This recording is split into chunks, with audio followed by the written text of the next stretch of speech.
This is the Humanist Report with Mike Figueredo, sponsored by Amazon, Audible, HostGator, GameFly, and supporters of independent media like you. Welcome to the Humanist Report. My name is Mike Figueredo, and this is the 42nd episode of the podcast. Today's episode is sponsored by our latest member on humanistreport.com. Today we have James Paris, so thank you so much for joining. If any of you would like to join, you can follow the links in the description box down below.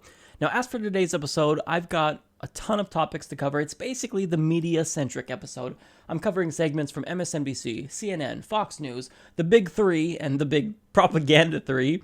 So specifically, I'll talk about how Bernie Sanders was on MSNBC and Andrea Mitchell tried to make him feel sorry for Hillary Clinton because she's getting attacked by Donald Trump and basically implied that he should drop out. So I'll talk about how he shut her down like a boss. Additionally, Bernie Sanders' campaign is under attack for claiming that the Clinton nomination, if she does become the nominee, could be a disaster. Additionally, Fox News did a segment where they just brazenly lied about Bernie Sanders. No surprise there, but we're still going to cover it. Now, additionally, FBI Director James Comey clarified the nature of Hillary Clinton's criminal investigation. I just gave you a hint as to what it is, but we'll talk about that more specifically. Now, furthermore, Hillary Clinton attacked Donald Trump for not releasing his tax return. Not ironic at all, so I won't mention the irony in that segment. No, of course, it's the elephant in the room. She hasn't released her paid transcripts to Goldman Sachs, but I'll talk about her attack nonetheless. We'll give it a fair shot. And additionally, I will talk about Trump's attack on Hillary Clinton's foreign policy. Now, on the subject of Donald Trump, I will also be discussing how he would allow us to default on our national debt, and I'll talk about the potential repercussions of what would happen if that were the case. Now, furthermore, Jill Stein did an AMA on Reddit, and she hammered Hillary Clinton, so I'll talk about what she had to say. And additionally, the establishment Democrat Donald Norcross in New Jersey is claiming to have been endorsed by Bernie Sanders, so I will have his opponent, Alex Law, back on the podcast to shut down this lie. And finally, DNC chair Debbie Do Anything for Hillary Wasserman Schultz made a fool of herself on MSNBC, and I couldn't not share that segment. So all of these topics will be covered. It's going to be a long episode. Hopefully it's going to be enjoyable, so let's jump right in. So Bernie Sanders was recently on MSNBC with Andrea Mitchell, and during her interview with him, she constantly made the implication that Bernie Sanders should drop out, because she was talking about how Hillary Clinton is really facing two different battles. On one front, she's fighting against Bernie Sanders, who's still very much her opponent, and on the other side of the coin, she's also facing Donald Trump, who's now attacking her. So the underlying implication is, Bernie Sanders, let's wrap it up now. Hillary Clinton's going to win, it's inevitable, so shouldn't you leave and exit the race? And basically, she tried to cultivate sympathy for Hillary Clinton, and Bernie Sanders shut her down hard. So we're going to watch the clip and then come back and discuss it. I have a lot to say about it, so enjoy. But isn't the bottom line about you versus Hillary Clinton and who would be the stronger candidate, that she is now fighting a war on two fronts? She's getting beaten up by Donald Trump on a daily basis. Aside from him calling you crazy Bernie in his tweet, he has been embracing you. He is building you up. He likes the fact that you're taking her down. So she's fighting Donald Trump, she's fighting Bernie Sanders. One second. Andrea, no, I don't accept, Andrea, I don't accept that proposition. Last I heard, Hillary Clinton is running for president of the United States. I am running for president of the United States. Trump is running for president of the United States. And what a candidate does is make his or her best case to the American people. I have gotten attacked and attacked and attacked. My record has been misinterpreted and lied about. The issue of this campaign is to go out to the American people and talk about why the American people are struggling. Hillary Clinton has got to make that case. Trump has got to make that case. Sanders has got to make that case. And that's what we intend to do. And I know, I'm sorry. Just saying sir, I'm just saying that Hillary Clinton's the opposition to her, the negatives against her have been built up by Donald Trump just hammering away at her. And up until now, at least, he has not been going after you as much. She's fighting two big candidates, and you're fighting one. Oh, really? Andrea, in every state that we have won, in 19 states, we have had to take on the entire Democratic establishment.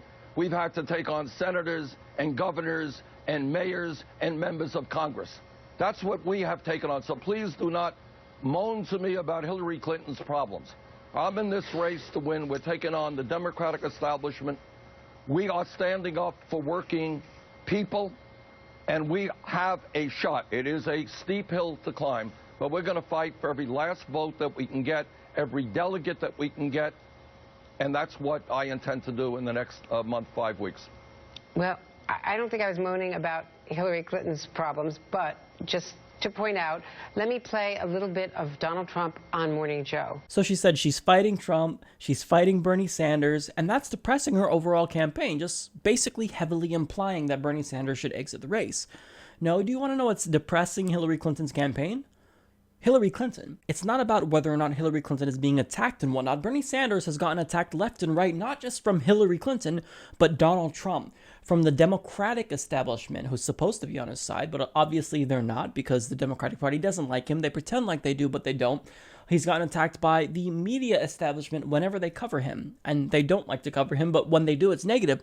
So I'm not going to feel sorry for Hillary Clinton. See, Hillary Clinton is the one who has to convince us. She's the one who's supposed to make her pitch to the American people, not Bernie Sanders. He's not supposed to do that for her. When Hillary Clinton actually was given the opportunity to try to court over Bernie Sanders supporters, what she said was, well, I'm winning. You have no choice, so vote for me. I am winning. No, I'm sorry, but the reason why Hillary Clinton's campaign is being depressed is because Hillary Clinton doesn't know how to run a good campaign. And if Hillary Clinton isn't even strong enough to withstand the attacks of Donald Trump, why are you even running? See, Hillary Clinton is strong enough to withstand the attacks. The reason why Andrea Mitchell is saying this to Bernie Sanders is because she just wants to wrap up the Democratic primary. She wants it to be between Hillary Clinton and Donald Trump. That's what's interesting to them. They love the horse race aspect of politics. But Bernie Sanders is still in this. And I've got bad news for you, Andrea. It's not necessarily the case that Hillary Clinton will be able to win the Democratic nomination outright. So that would mean there's going to be a contested convention. So Bernie Sanders is not out of this. We don't know what's going to happen. We don't know if she's going to be indicted. So I think that it's really offensive for her to heavily imply that Bernie Sanders should drop out. Now, she also said, I'm just saying that Hillary Clinton, the opposition to her, the negatives against her, it's been built up by Donald Trump just hammering away at her. Okay, what's your point? You're not saying anything new. You're literally just regurgitating everything you just said. Again, Hillary Clinton is going to be attacked. That's what happens when you run for president. And it's frustrating because what she really wants to say is, Bernie, shouldn't you just be a good little stooge and drop out and do what we want and do what the entire Democratic establishment wants? No. But Bernie Sanders had the perfect response. He said, we've taken on the entire political establishment, so please don't moan to me about Hillary Clinton's problems. I don't understand how anyone could feel sorry for Hillary Clinton when she's had the weight of the entire political establishment on her back. She has CNN. She has MSNBC doing political propaganda for her, and you expect us to feel sorry for her? I'm sorry, but for this whole campaign, she's been the one who's had the advantage. Bernie Sanders has been the underdog the entire time. At the beginning of the campaign, she corroborated with the DNC to make the rules. She is the one who wanted to limit debate. She's the one who has the DNC chair fighting on her behalf when the DNC chair is supposed to remain neutral, but obviously that's not the case. She's wholly in the tank for Hillary Clinton because she probably is promised something really nice when Hillary Clinton is president. And even towards the end of the clip, she ignored everything Bernie Sanders said and was like, here's a clip of Donald Trump attacking Hillary Clinton. Again, I don't care. I don't feel sorry for a corrupt multimillionaire who was brazenly slandered Bernie Sanders. Let's go back to the beginning of this campaign. She implied that Bernie Sanders is racist. She implied that Bernie Sanders is sexist. He's sexist because he said that we should stop yelling about gun violence. He's racist because he said that this comes down to an urban versus rural thing, and Hillary Clinton tried to frame it as, well, he's telling a woman to be quiet, and he's saying by urban he means black, when that's not the case. She's done everything she could to slander him. Her surrogate, David Brock, implied that Bernie Sanders doesn't care about black people because one of his ads wasn't diverse enough. So Hillary Clinton has hit below the belt. So the fact that we're now supposed to feel sorry for her after she's run a really dirty campaign, I'm sorry, I just don't. So why is it the case that Andrea Mitchell wants Bernie Sanders to drop out? Well, first of all, she's a puppet because she works for MSNBC. They are the propaganda wing of the Democratic Party, and their parent company is Comcast. So Comcast is the parent company of NBC Universal, and NBC Universal is the parent company of a little network known as MSNBC. Now, MSNBC is the network that Andrea Mitchell works for, and Comcast, well, they're one of Hillary Clinton's donors. Comcast Regulatory Affairs Chief David L. Cohen, who is a lobbyist and more like Chief of Deregulatory Affairs, he actually held a fundraiser for Hillary Clinton in 2015 that cost $2,700 a plate. So Andrea Mitchell works for a company who literally has a vested interest in Hillary Clinton's campaign. They have invested lots of money into Hillary Clinton. They've done a lot of nice things to her to butter her up. So that way when Hillary Clinton gets into office, well, maybe she'll be really nice to them and appoints an FEC chair who is going to be inclined to loosen net neutrality rules, to allow them to form these monopolies and have these mergers between Time Warner and Comcast. And by the way, Time Warner is another one of Hillary Clinton's biggest donors. So Andrea Mitchell is just falling in line and doing what her company wants her to do. Now, there's another reason why she doesn't like Bernie Sanders. It's personal. So if you don't know, Andrea Mitchell is married to Alan Greenspan. And Alan Greenspan is the former chair of the Federal Reserve. And you'll kind of notice that Andrea Mitchell, when she hosted the Democratic debate on MSNBC, she was a little bit more tough on Bernie Sanders than she was on Hillary Clinton.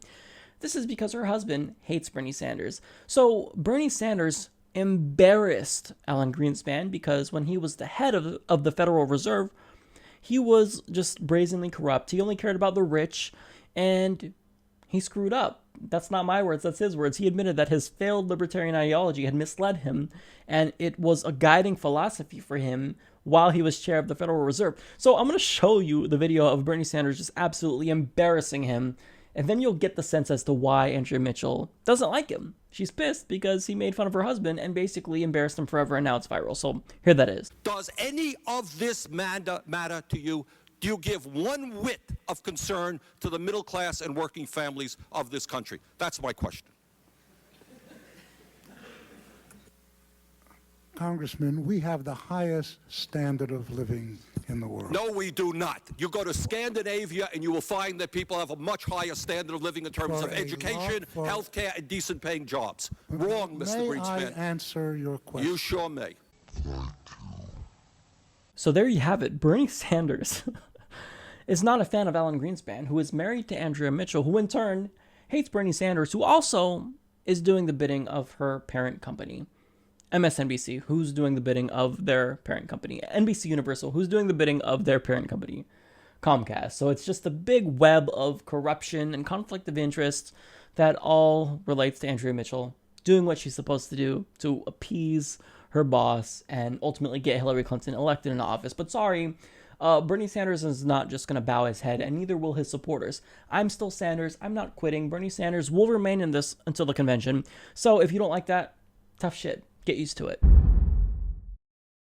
Pundits at the propagandist Fox News outlet decided to cover Bernie Sanders' win in West Virginia, and during their segment, they decided to outright lie about his tax policy. Take a look. All right, hold those polls for 1 second. We're just going to dip in real quick and watch the socialist Bernie Sanders just step up to the microphone. There he is. You know, two each according to his need, from each according to his ability. Spread the wealth. Tax people at 98%. That's pretty much the message of Bernie Sanders. Annoying. This guy is so annoying. Your mic is hot. What are you saying? He's so annoying. And people who think that his supporters go to Donald Trump or smoking dope. Here's what I find funny about that. So they freaked out because Geraldo Rivera was allegedly on hot mic, which I don't know if I necessarily believe that. And he said, oh, he's so annoying. But Sean Hannity said something even dumber, and he knew his microphone was on. He said Bernie Sanders wants to tax people at 98%. That's pretty much the message of Bernie Sanders. 98%? Really? You don't believe that, Sean, do you? Because if so, then you're really stupid. See, because at first, when it comes to Fox News, Bernie Sanders wanted to tax people at 90%. Now he wants to tax people at 98%. And tomorrow, he'll want to tax people at 100%. What'll it be next? Like 1,000%? Look, Bernie Sanders has stated that he wants to tax people at 90% exactly 0 times because that's not his policy. You can go to berniesanders.com and look at his specific tax plan. And it's obvious that he has a reasonable tax plan. So his top marginal rate is 52% for individuals who make more than $10 million per year. And again, note that I said that's a marginal rate. So that means that anything after your first 10 million is going to be taxed at 52%, but anything under 10 million will have a much lower rate. Now, of course, everyone in that room makes more than 10 million per year. So of course, they're going to see their taxes go up. So they have a self-interest to lie to you about Bernie Sanders' policy. When they say 98%, They're not talking about marginal rates. They're trying to mislead you and think that you're going to be taxed at 98%. But that's bullshit. In fact, the overwhelming majority of the population, that is 99% of people in the country, will not see a tax increase under Bernie Sanders. In fact, even people who are in the 1% in some cases will not see a tax increase under Bernie Sanders. It's really the 1/10 of 1% bracket who has to worry. And I'm sorry, but if you're within that bracket and you make more than 10 million, I think you're going to be okay. And see, you're lucky that Bernie Sanders is actually reasonable when it comes to tax policy, because if it were me, I'd tax your ass at 90% as a marginal rate, at least until we get the economy going again. Because I'm sorry, but you rich people are going to be just okay. If you make over $10 million, boo-hoo, I'm not going to shed a tear for you. You're going to be okay, all right? If you have to pay a little bit more in taxes, you will survive. You're not going to go hungry. Calm down. It's okay. Now, getting to Geraldo Rivera, he said that Bernie Sanders is annoying. God damn it, this guy is so annoying because he wants to raise my taxes. Geraldo, shut up. Do you want to know what I find annoying? I find rich people like yourself annoying who are so greedy that you don't even give a shit if you're going to crash the economy for everyone. See, income inequality at this rate is unsustainable. Wealth disparities this large is not conducive to long-term economic growth. That's common sense. See, rich people don't realize that if you actually increase the purchasing power of everyone in the country, well then they'll in turn make more money. But they want it right now. They don't want to wait for the long-term economic growth if you increase purchasing power. Because if you have more money and you allow citizens to make more per hour, for example, if you raise the minimum wage, well then they will have more money to spend at stores. This will help out those businesses. They will then hire more people. It'll create jobs. And look, it's common sense. I shouldn't have to spell it out. This is economics 101, and you don't even have to take economics 101 to get a simple principle like that. But again, this is Fox News, so by explaining this, there's a presumption that I expect them to actually be logical and have common sense, but that's not the case. All Fox News is the propaganda wing of the Republican Party. They don't care about facts. All they care about is pushing forth their fake, false agenda, and they hire these people who don't know anything. Or if they do know something, then they're just brazenly lying to you and don't care. So either you're stupid or you're lying. Either way, you're bad for business, you're bad for the economy, you're bad for the country, and your propaganda is hurting us. Again, Fox News, so you guys set the bar pretty low, so I shouldn't be surprised. Recently, the Bernie Sanders campaign has released a new campaign email that has ruffled the establishment's feathers. So it reads, a trio of polls released yesterday showed Hillary Clinton in a very difficult spot against Donald Trump. She led by 1 in Florida and Pennsylvania and actually trailed him by 4% in Ohio. For months, Bernie Sanders has outpolled Hillary Clinton against Donald Trump, and often by extraordinarily large margins. Because we must do everything we can to defeat Trump in November, our mission is to win as many pledged delegates as we can between now and June 14th. Then we're going to have a contested convention where the Democratic Party must decide if they want the candidate with the momentum who is best positioned to beat Trump, or if they are willing to roll the dice and court disaster simply to protect the status quo for the political and financial establishment of this country.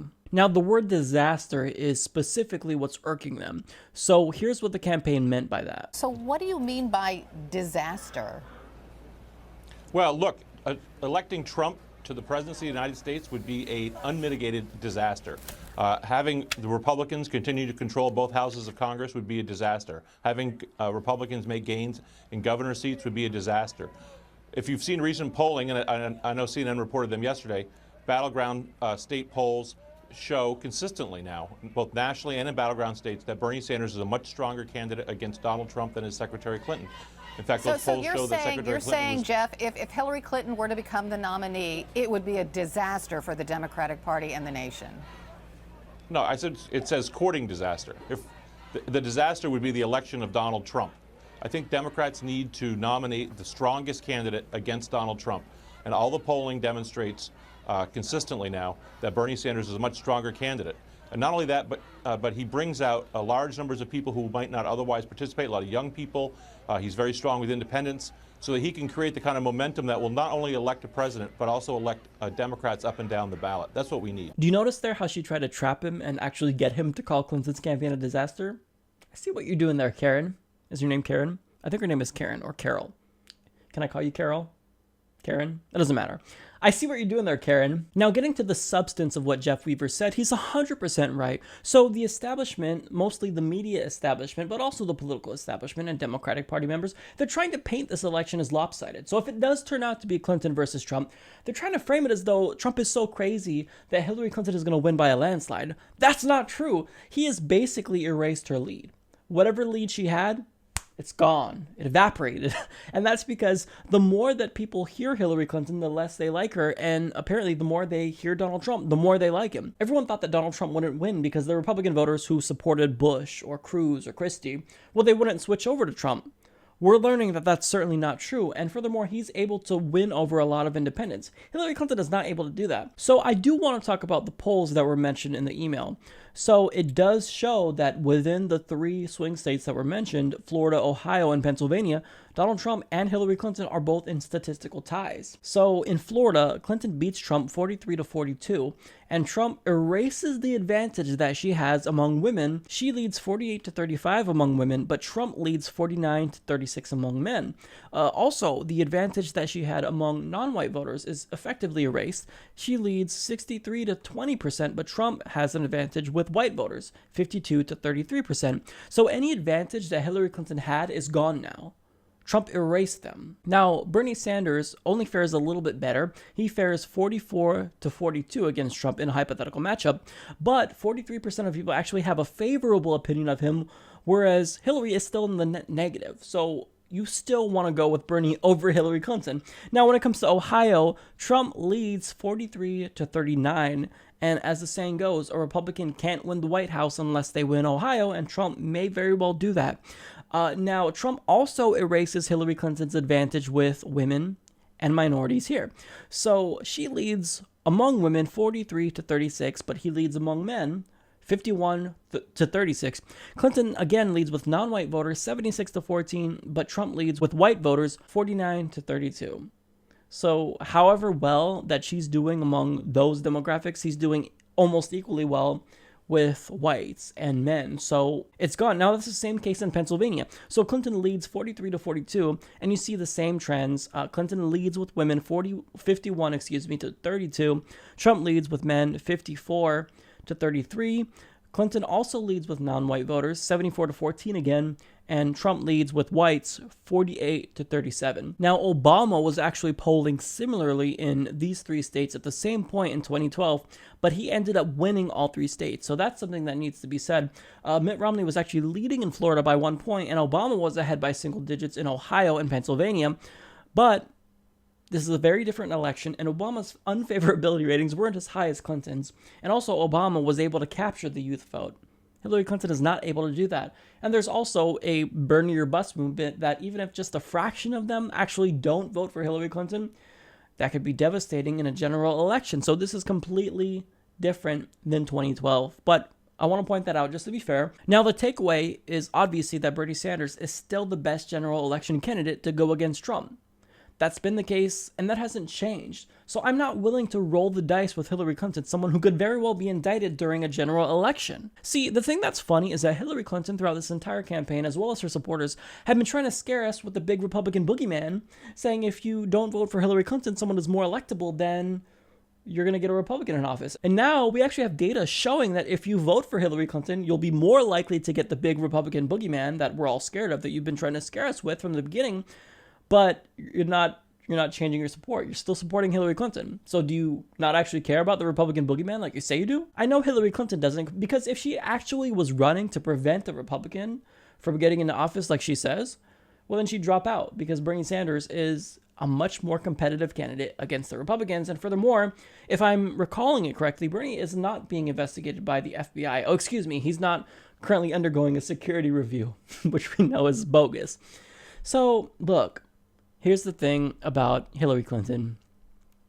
She is in this because she wants to increase her power. She's in this for narcissistic reasons, whereas Bernie Sanders is in this because he actually cares about the American people. We know he got in the race because Elizabeth Warren decided not to run. And I'll just outright say what they wanted Bernie Sanders to say, what Carol wanted Bernie Sanders to say, that Clinton's campaign is a disaster. She's running a terrible campaign. terrible campaign. She's running a negative campaign. We all know, if you have read any political science studies, you know that if you attack a candidate, especially one with high favorabilities like Bernie Sanders, then your net favorability goes down. And if you look at overall trends, that's been the case. I've been yelling about this since the beginning of the election, and Hillary Clinton isn't listening, so maybe she doesn't watch the Humanist Report, but it's just common sense, honestly. I mean, she has people that she pays the big bucks to crunch numbers for her, to actually read the studies to show what works, but Hillary Clinton doesn't care. She's in this to win this for herself and Bill, and it doesn't matter if they take the country down as a result. I told you guys about a progressive challenger to an establishment candidate in the 1st District of New Jersey, Alex Law. So currently, his opponent, Donald Norcross, is waging a misinformation campaign and is blatantly lying to voters. He's sending around this flyer claiming to be a progressive leader, even though he consistently sides with the conservatives. But apparently, he's a progressive leader, guys. Trust him. And also, he was endorsed by Hillary Clinton. So progressive. Now, this is also a tactic that Debbie Wasserman Schultz uses against Tim Canova as well. She sent around a pamphlet that says that she's a progressive as well. But if by progressive you mean conservative, then yes, you're very progressive, Debbie and Donald. Now, the reason why I'm bringing this up is because Donald Norcross, a brazenly establishment candidate, is claiming to have been endorsed by Bernie Sanders. So the question is, why would Bernie Sanders endorse someone from the establishment that has a super PAC that's taking money from special interests such as the American Bankers Association and the American Gas Association, just to name a few? Well, it's because he didn't endorse Donald Norcross. In fact, Donald Norcross made that up entirely. Now, his opponent, Alex Law, is back to tell us about this lie. Have at it, Alex. Thanks for having me back on the Humanist Report to talk about this very important issue that's going on in my district right now. So my opponent, Donald Norcross, someone who is a Democrat that has voted with Republicans more than any Democrat in the state of New Jersey, someone that's taken over $10,000 from Donald Trump, someone who's repeatedly worked with Republican Governor Chris Christie, is now claiming that he's been endorsed by Bernie Sanders. Now, of course, we follow Bernie Sanders. We know that he's only endorsed 3 people, all 3 of them women, none of them named Donald Norcross. This is a very serious issue for us here in the district because he is actively misleading voters with a statement that he knows is untrue, and he spent over $100,000 sending out mailers to the people of this district claiming that he's been endorsed by Bernie Sanders. Now, Bernie Sanders is basically running against exactly what Donald Norcross represents in the Democratic Party. He has not to date, and I can't imagine ever would, endorse Donald Norcross. So we are putting together a petition that we're going to get in front of Senator Sanders with people requesting that he clarify his endorsement in this race. We're not asking him to endorse me, while that would be lovely. We're asking him to clarify that he has actually not yet endorsed anyone in this race. So that we can show the voters of this district, show the media local to South Jersey, that Mr. Norcross is actively deceiving voters, something that he is very comfortable doing and has done in the past. So that is the issue going on right now in our district. You can find that petition at facebook.com/AlexLawNJ. You could also find it on Twitter at AlexLawNJ. And of course, you could find out more about our campaign, the things that we believe in, how I feel on virtually every single issue at AlexLawForCongress.com. So I do hope your audience will look into this issue, will consider signing our petition, putting a personal message to Bernie, which we are going to get in front of their campaign, so that we can resolve this issue as soon as possible. Thank you. Thanks, Alex. So I will include a link in the description box to this petition, so that way you can sign it and tell Bernie Sanders to clarify his position. So there you have it, guys. So as we've seen time and again, these establishment candidates are willing to lie. They're willing to just outright mislead voters and wage these misinformation campaigns and call themselves progressives when in actuality they're conservatives. They're to the right of progressives. In fact, they are to the right of some Republicans even. So if you side with Republicans, you don't get to call yourself a progressive. I'm sorry, but that's not the way that works. So I'm glad that Alex Law was back to debunk this myth, because we can't allow the establishment to try to piggyback off of the progressive movement and our revolution that we're running in order to get in office into the bidding of special interests. Sorry, it doesn't work that way, Donald. Try again. The DNC chair, Debbie Do Anything for Hillary Wasserman Schultz, was on MSNBC, otherwise known as the propaganda wing of the Democratic Party, and she was asked whether or not she would be willing to debate her opponent, who is progressive, Tim Canova, and she made an absolute fool of herself. Take a look. Ask you about your own situation in your own congressional districts. You're being challenged. We mentioned this in the last segment. You're being challenged in your primary this August, Democratic primary. You have a challenger who's a supporter of Bernie Sanders, who's brought in close to $1 million now. Very unusual for a challenger, especially going up against somebody in leadership, to bring in that kind of money. Some of this money, it seems like maybe a lot of it, is coming from Bernie Sanders supporters in small dollars who do not necessarily think you've been a fair arbiter in this primary process. How do you read that kind of opposition you're facing here? I'm focused on two things.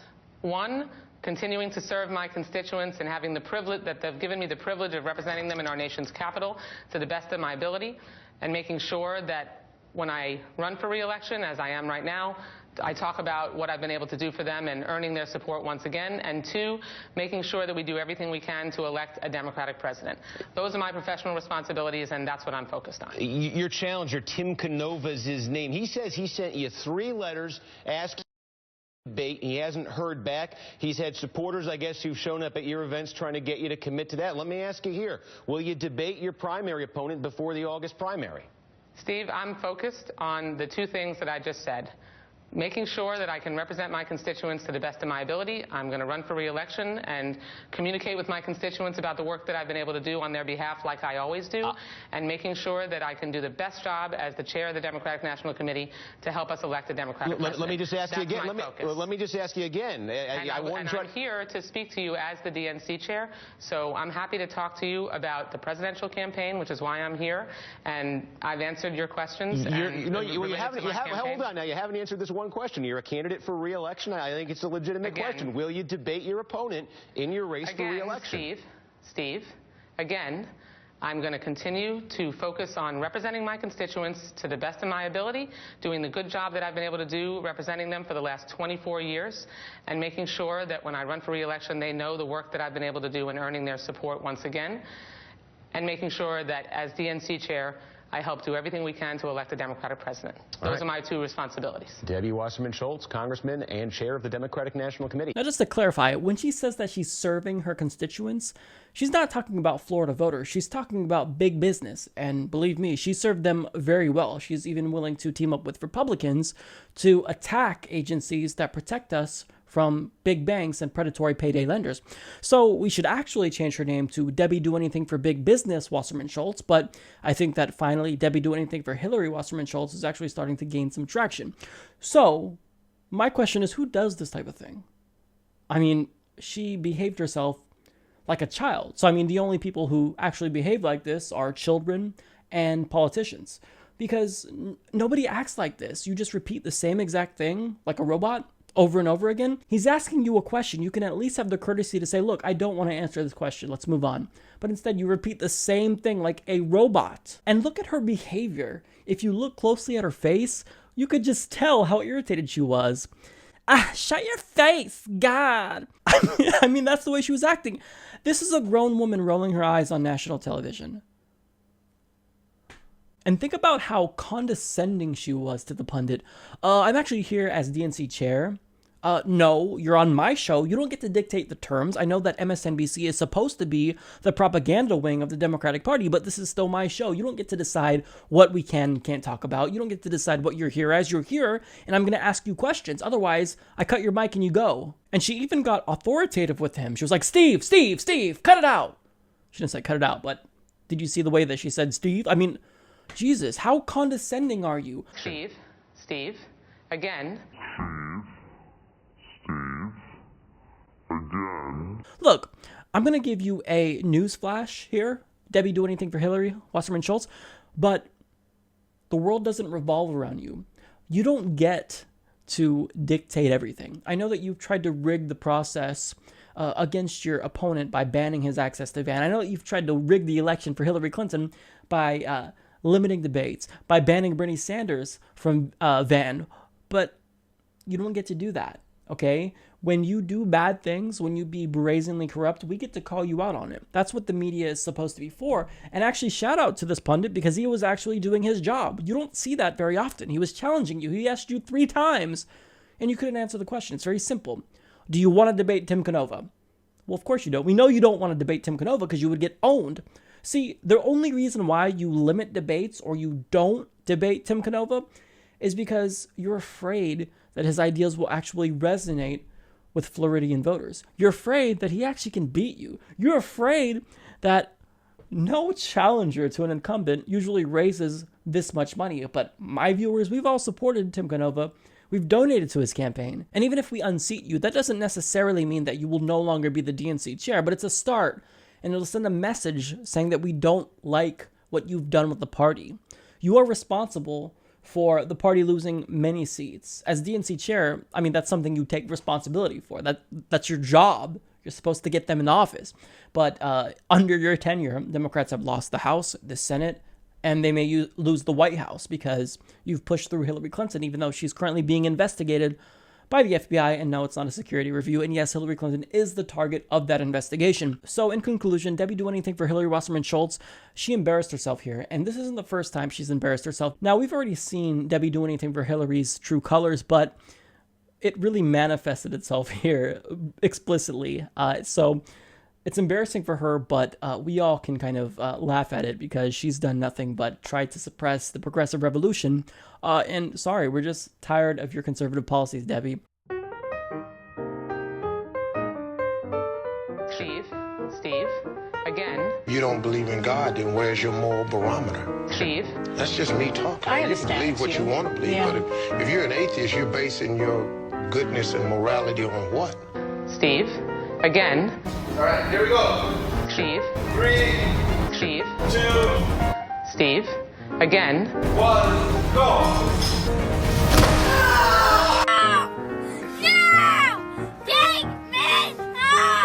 Steve. Steve, again. Hillary Clinton has been downplaying the significance of the ongoing criminal investigation by the FBI of her, and she's been calling it a security review. Now, those of us fellow liberals, we're not supposed to talk about this because apparently it's a right-wing conspiracy that she's being investigated by the FBI. It's just a security review. But James Comey has commented on this, and he decided to give Hillary Clinton as well as her supporters a reality check. So when asked whether or not it is a security review, he states, "I don't know what that means. We're conducting an investigation. That's the Bureau's business. That's what we do. Investigation. It's in our name. And I'm not familiar with the term security inquiry." Do I even have to say it? No shit, Sherlock. But when you're a Hillary Clinton supporter and you love Hillary Clinton and you will lend your support to her unconditionally, the cognitive dissonance is going to be strong when you realize that she's being investigated by the FBI, and yes, it is a criminal investigation, but the mental hoops that you'll jump through to justify this fake truth in your mind that Hillary Clinton is innocent or that she's not being criminally investigated, it's amazing. Now, he also talked about the state of the investigation, and he said this: "I don't tether to any particular external deadline. Look, I understand the interest in this particular investigation, and so I do feel pressure to do it well and promptly. As between the two, I will always choose well." So he's saying that he does feel pressure to hurry up and speed it up, which he should speed it up. But again, he wants to be thorough. He wants to make sure that he does it well, as he stated. And look, the longer that he waits, the higher the probability that Hillary Clinton will be indicted during the general, which would be a disaster. It would be absolutely devastating. She might as well just hand the election or the presidency to Donald Trump.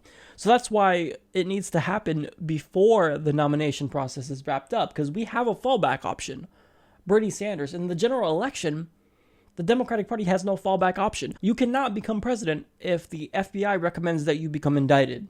That's not the way things works. It would be unprecedented. Now, to be fair to Hillary Clinton, Donald Trump also has legal issues. He's currently being sued for fraud due to Trump University. But being sued for fraud in these for-profit sleazy colleges, look, it's different than actually being investigated for criminal wrongdoing. So these are two very different things. Being sued is one thing, being investigated for a potential felony or a misdemeanor is another. So this is very troubling. So the fact that Hillary Clinton, as well as the Democratic Party establishment, are actively pushing for someone who could potentially be indicted, it's completely negligent. And these are the same people who scare us about the big bad Republican boogeyman. They don't care about it, because if Hillary Clinton actually cared about the big bad Republican boogeyman, she'd drop out of the race. Everyone would endorse Bernie Sanders in the establishment instead, but we all know that this is about Hillary Clinton. This is about the deal that she set up with them because they want her to get in office so that way they can work in her administration. Hillary Clinton is running for narcissistic reasons. It's obvious. So it's absolutely unthinkable that she would even run for president and not drop out in the midst of a criminal investigation. I don't know what's going to happen. We don't know if Hillary Clinton will in fact be indicted. We don't even know if the FBI will recommend that she be indicted. But here's the thing. If you have even just a 1% chance that you will be indicted, you need to drop out. You should not be running for president. It's just wrong. It's negligent.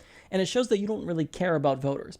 But she could also be running for self-interested reasons, because if you are, or she's definitely running for self-interested reasons, who am I kidding? But if you're running, then you could get head of state immunity and pardon yourself. So, I mean, that's one reason. Who knows? We don't know. That's the thing. We don't know.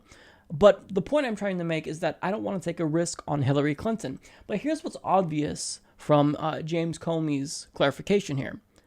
Hillary Clinton is lying. She made up the word security review so that way her supporters will feel better. Because if there is any worry that she would be indicted, then obviously this will hurt her chances in the Democratic primary. They'd go with Bernie Sanders instead. Because, again, it's about electability to them, right? They've been voting for Hillary Clinton over Bernie because she's more electable, allegedly, but that's false.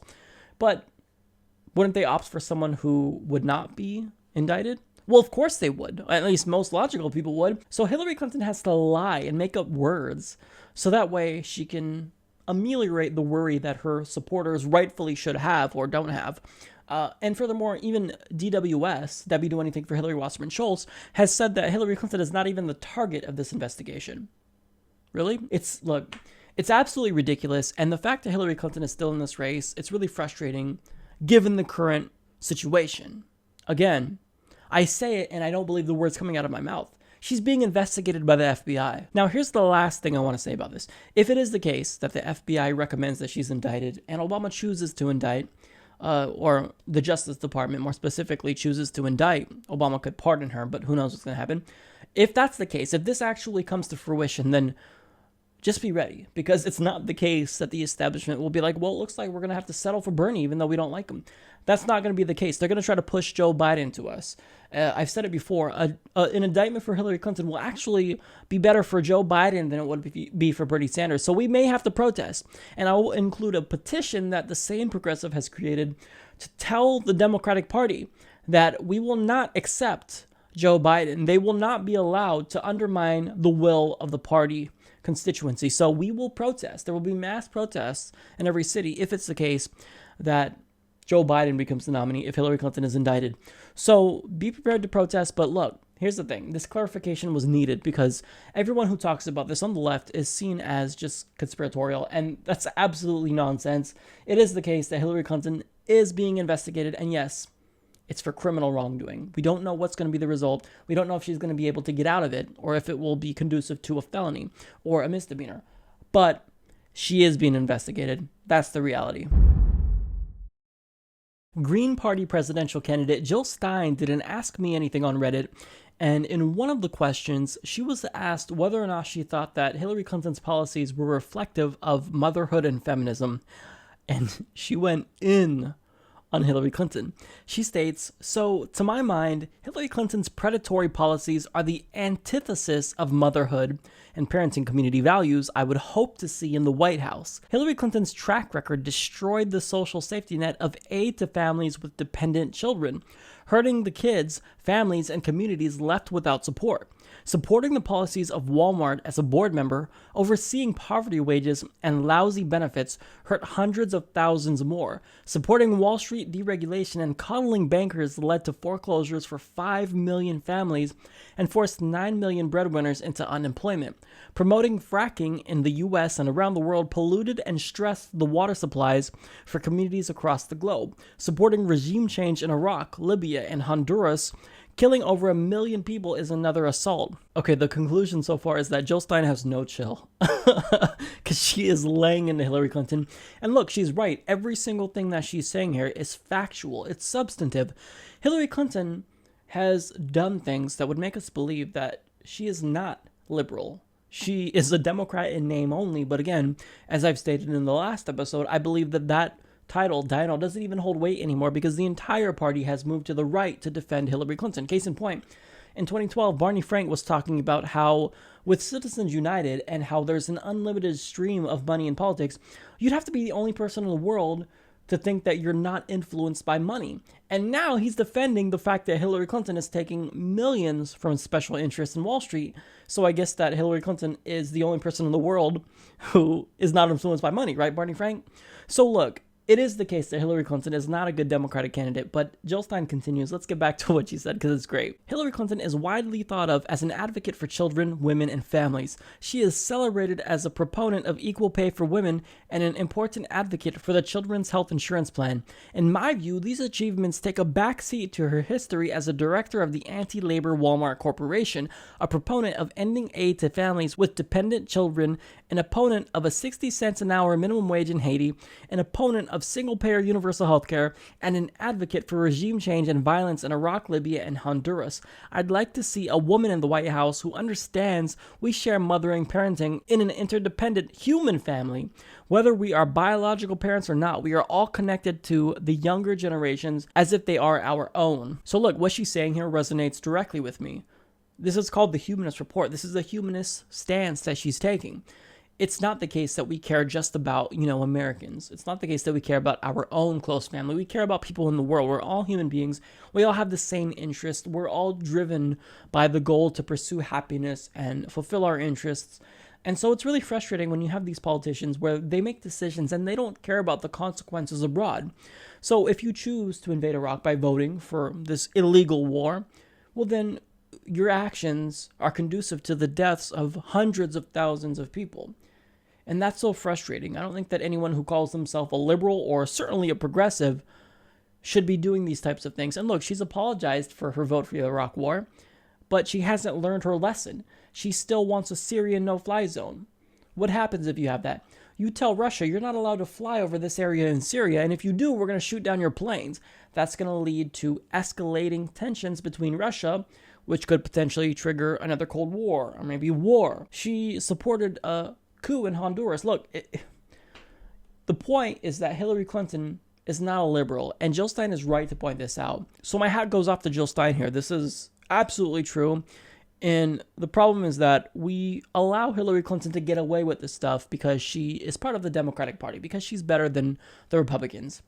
But when you do that, you allow the Democratic Party to take advantage of you. If you support them no matter what, then they're going to think, well, you know what? We can do whatever we want. We can move to the right because our supporters know that the Republican Party is worse. So that's why they do this. That's why they move to the right. That's why the DNC chair, Debbie Do Anything for Hillary Wasserman Schultz, is teaming up with Republicans to attack Elizabeth Warren's agency that protects people from these predatory payday lenders. So in the end, Jill Stein is 100% right, and I applaud her for this response. When it comes to Donald Trump, there is a ton of different things you can attack him on and criticize him for. For example, he threatened to default on the national debt. Okay, that's something that you might want to point out if you're running against him. So Hillary Clinton did decide to attack Donald Trump, but she hit him on his tax returns and is criticizing him because he decided not to release it. Now, that's fine. I agree that he should release his returns, but it's a bit ironic, and I'll tell you why when we come back. So watch this first, and then I'll tell you what's wrong with this. When you run for president, especially when you become the nominee, that is kind of expected. My husband and I have released 33 years of tax returns. We got 8 years on our website right now. So you got to ask yourself, why does he want to release them? Yeah, well, we're going to find out. Now, is she correct? Should Donald Trump release his tax returns? Well, absolutely. If you're a billionaire, you're damn right I want to see your tax returns, and anyone who's running for president should be prepared to release their tax returns. But The problem here is just the irony. So it has been 97 days, 18 hours, 41 minutes, and 39 seconds since Hillary Clinton said she would look into releasing her transcripts of paid speeches that she's given to Goldman Sachs. And yet, about Trump's tax returns, she said, when you run for president, especially when you become the nominee, it's kind of expected. Right, but isn't it expected that you also be transparent in other areas, such as releasing the paid speeches that you gave to special interests who crashed the economy? No? Okay. The irony is lost on Hillary Clinton. I don't get how she doesn't see that. I mean, I agree with this attack, but coming from her, it makes you vulnerable. It exposes you because Donald Trump can turn around and say, well, all right, I'll release my tax returns after you release your speech transcripts. And then that will be a huge election issue. So she doesn't see that by not releasing the transcripts, she makes herself incredibly vulnerable to attacks from Donald Trump if she's going to criticize him on this. Now, the implication is that Hillary Clinton is not transparent because she's not. So what she tried to do was make people think that Bernie Sanders was not transparent. So she tried to hammer him for not releasing his full tax returns. And when he did release his 2014 return, it was a colossal failure on her part because it illustrated that Bernie Sanders makes less in 1 year than she makes in 1 hour at Goldman Sachs. So right after he released it, she said nothing about it again because it was a failure. But look, here's the thing. There is a difference between Donald Trump and Bernie Sanders, to be fair to Hillary Clinton. One is a multi-billionaire, or claims to be, and another makes $200,000 a year. There's a big difference between them. But again, by bringing up this attack, you expose yourself and make yourself vulnerable to the transcript criticism that you've been receiving throughout this campaign. But I will now contradict everything I said because this argument about Hillary Clinton exposing herself doesn't matter. It's not true. Because Donald Trump actually did have a rebuttal to this. This is what he said. He said, she's only attacking me to win votes and beat Bernie Sanders. Oh my God. She's only attacking me to win votes and beat Bernie Sanders. Donald Trump, do you not realize what you've done? She handed you a gift. You had a golden opportunity to turn around and say, oh, you want me to release my returns? How about you release those transcripts? But your response is, she's attacking me because she wants to win votes and beat Bernie Sanders. Well, yeah, that's obvious. Nobody's denying that. Hillary Clinton won't deny that. That's all you got to say? Oh my God, talk about a missed opportunity. I'm not rooting for Trump. I'm not rooting for Hillary Clinton. I'm just observing as an objective bystander who dislikes both of these people and seeing different opportunities that they both have. And what a missed opportunity. Jesus, Trump. I try to remember that we're not dealing with normal human beings. Hillary Clinton and Donald Trump are like children who don't think like normal people like you and me. So is it the case that we will probably see a ton of attacks between Donald Trump and Hillary Clinton? Of course, they're going to exchange blows like crazy if it is the case that Hillary Clinton does face Donald Trump. But they're not going to be substantive. I would be shocked if they are. I mean, you're going to see tidbits of it here and there. But, I mean, this is all they come up with. She attacks him for the tax returns, which, if I were her, I would have either a surrogate or a super PAC do it for me because I'm not going to bring up something that would make me vulnerable. But again, as I mentioned, it doesn't matter because Donald Trump doesn't see this golden opportunity to attack her for the transcript. So, whatever. These two are unbelievable. Donald Trump decided to hit Hillary Clinton where she's most vulnerable on foreign policy. And what he said, I think, is really going to resonate with a lot of voters in both parties. Take a look. On foreign policy, Hillary is trigger happy. She is. She's trigger happy. She's got a bad temperament. You look what she did. Look at this. I just wrote this down. Iraq. Libya. She voted. Iraq. Let's go into Iraq. I voted against it, except I was a civilian, so nobody cared. From the beginning, I said it's going to destabilize the Middle East, and Iran will take over Iraq. You know, for years they've been trying to get Iraq, and Iraq has been trying to get Iran. We decimated that country's military, and now the country's a mess. And what we did is we got ISIS. They got oil. Her decisions in Iraq, Syria, Egypt, Libya have cost trillions of dollars, thousands of lives, and have totally unleashed ISIS. Now, thousands of lives, yes, for us, but probably millions of lives, in all fairness, folks, okay? Probably millions. You know, there is another side to this story. Millions of lives, millions. You know, they bomb a city. I watch it. They bomb a city, and you go and you see this city that's obliterated, right? Obliterated. We started this. Obama couldn't get us out properly. But we started this. Now it's a total mess. If nothing would have happened, we would have been far better off than we are now. We spent $4 trillion, but they bomb a city. I'm pretty good at this stuff, and I look, and there's practically nothing. These buildings, 4 or 5 story buildings, are just laying, and they'll say, nobody was killed. Nobody was killed. I'll bet you thousands and thousands of people were killed every time you see that television set. They say, nobody was killed. You know, there is another side to it, okay? And let me tell you something. We've lost thousands of lives, trillions of dollars. Millions of people have been killed. Millions of people have been killed, all told. And what do we have for it? Nothing. If we would have done nothing, I always say, if our presidents had gone to the beach every day of the year 15 years ago, we would have been in much better shape. You'd have Saddam Hussein, who's a bad guy. Somebody, you know, one of these dishonest press, they're the most dishonest human beings in the world. I said, Saddam Hussein killed terrorists, which he did. And the next day they did a story. Donald Trump likes Saddam Hussein. So I always say it differently now. I say Saddam Hussein, who was a bad guy, a horrible guy, a miserable, horrible human being, right? This way I'm protected from these horrible, yuck, they're disgusting. Saddam Hussein was a bad guy, but Saddam Hussein did something very well. He killed terrorists. Now Iraq is Harvard for terrorism. If you want to be a terrorist, you go to Iraq. It's Harvard. He used to kill them instantaneously. And by the way, just in case you're wondering, they didn't go through 15 years of a court case. It didn't take them 15 years, and they didn't read the rights. They killed terrorists, all right? You didn't have terrorists. And by the way, in all fairness, the Iraqis did not knock down the World Trade Center, just in case you had any question. Everything he said right there is true. So you have to give him credit where credit is due. So the fact that Hillary Clinton has had so many foreign policy blunders in Iraq, in Libya, in Syria, in Honduras. Look, if he continues on this path, he very well may be the next president of the United States. And I'm not kidding about that. This is the strategy that you want to use going up against Hillary Clinton. And as he moves to the left, Hillary Clinton is moving further to the right and is expecting to still have the support of the Democratic base.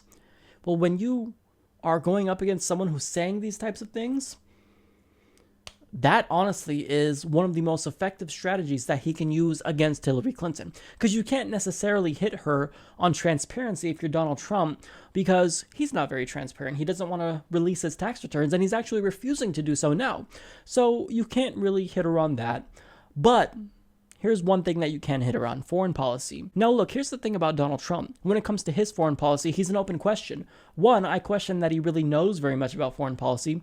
And furthermore, he talks about killing civilians. He says you have to kill the family members of ISIS. You have to take out their families. When you get these terrorists, you have to take out their families. He also talks about how we need to bring back torture and do more than what we did before. Look, these are not good policies. They're insane. It violates the Geneva Convention, and he even said the Geneva Convention was a problem, which I don't ever want to hear that come out of the words of any president.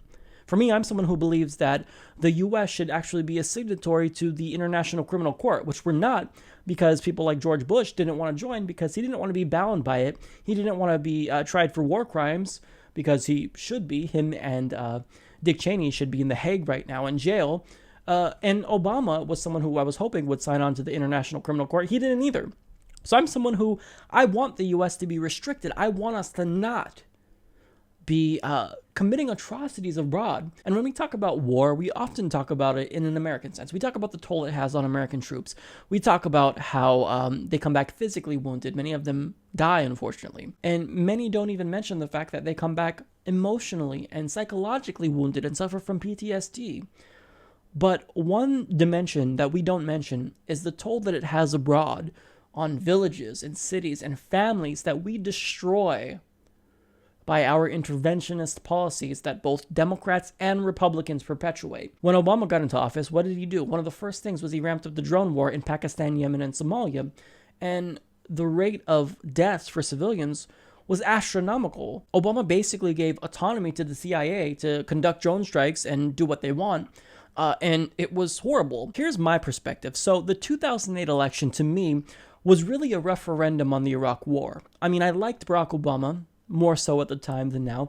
But really, Democratic voters and many voters, Republicans as well, felt disenfranchised by the interventionist, war hawkish policies of Bush, and we opted for Obama over McCain because Barack Obama was against the Iraq War and McCain was for it. So now you see Hillary Clinton supporters supporting her no matter what. So basically, both of the constituencies of the parties have flipped. Now you see the Democratic voters who support Hillary Clinton now are more interventionist, and Republican voters are more non-interventionist. What is happening? Now again, I don't know if we can fully give Trump credit for being non-interventionist, considering the fact that he wants to kill civilians and bring back torture and violate the Geneva Conventions. But I do know that what he said there was true. And you have to give him credit where credit is due. He may be wrong in so many other areas. He wants to default on the national debt that we have.